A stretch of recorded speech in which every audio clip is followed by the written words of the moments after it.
The turn shoe. The turn shoe is the primary Viking-age shoe type, constructed inside out and then reversed when finished. Tunnel stitching runs along the seam with no exposed thread on the exterior of the finished shoe. Hundreds of examples were recovered from Hedeby and Coppergate, making it the most archaeologically attested Viking footwear type. The ankle boot.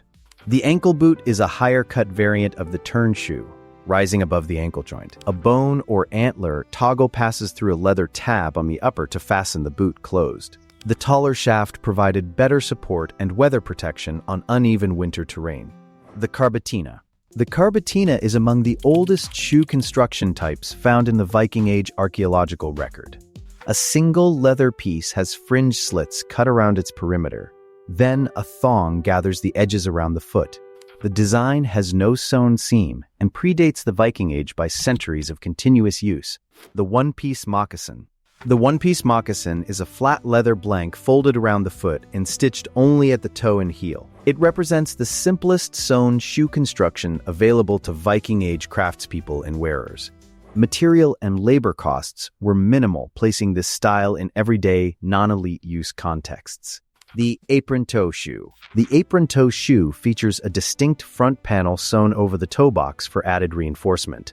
The construction persisted from the Viking Age well into the High Medieval period without significant change. 12th century apron toe finds are nearly indistinguishable in technique from 9th century examples. The pointed toe shoe. The pointed toe shoe is a high-status fashion item with a visibly elongated toe and thin sole.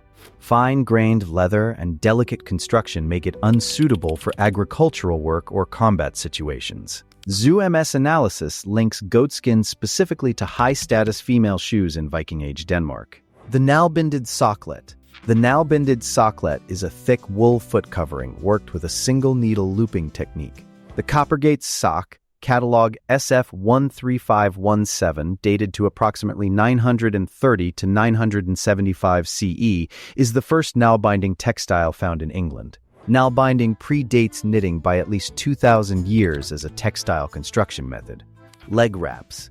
Winingas. Winingas are woven wool strips wound from the ankle up to the knee as leg coverings. Hedeby examples were woven to shape rather than cut from a wider piece of fabric.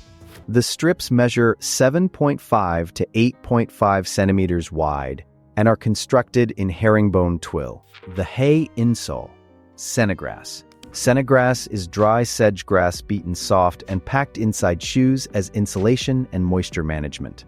The material outperforms wool when wet, maintaining insulating properties where wool would lose effectiveness.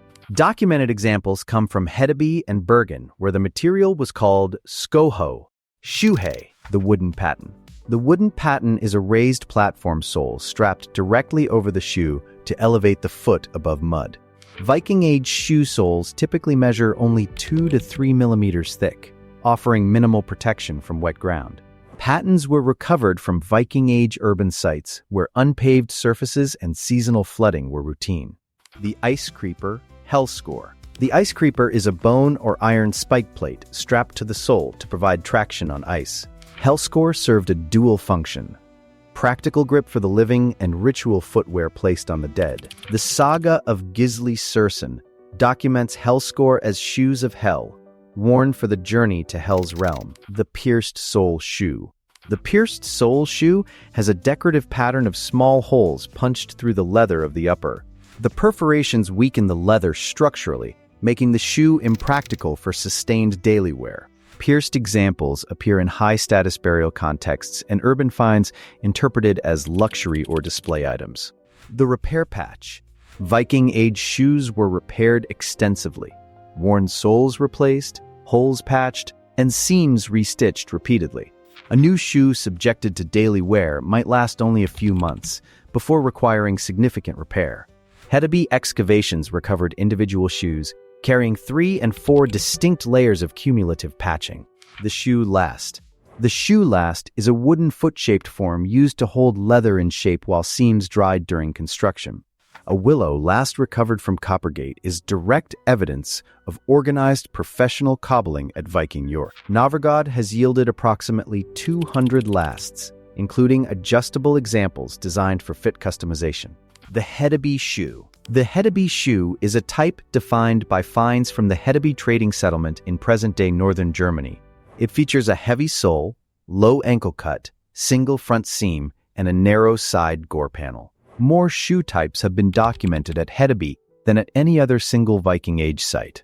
The Jorvik boot. The Jorvik boot is the dominant footwear type recovered from the Coppergate excavations in Viking York. It has a mid-ankle shaft, turn shoe construction, and leather thong fastening at the opening.